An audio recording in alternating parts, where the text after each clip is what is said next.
Our team recently concluded a several-month study of best practices for improving total site sales and shopper experience on ArtFire.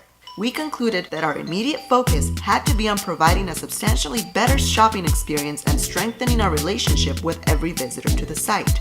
The new mobile responsive item pages featured a better design, a more neutral color palette, and included more options to keep shoppers engaged with over 100 items available per page. We added additional info and put a list of the merchant's shop categories and similar items shoppers might be interested in. The new favorites or heart button is prominently displayed on every item throughout the site and allows shoppers to add items, shops, and collections to their custom feed.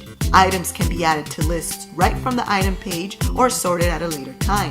When a shopper favorites your shop and items, your product will appear more often to that shopper along with trending lists and most loved shops and items across the site.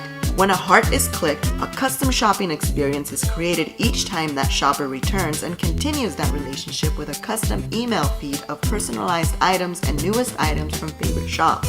Favorites from the old system were transferred over to the new system so that popular shops and items are still ranked and included in your affinity score. The new sold item page now encourages more interaction from shoppers by delivering a much better experience for when a desired item is sold out. The shopper is now offered similar items from that merchant. These pages also now display more items and similar shops. Shoppers can still favorite a sold item, which allows your item to be displayed in lists longer and improves the likelihood that a shopper will return to your item or shop at a later time.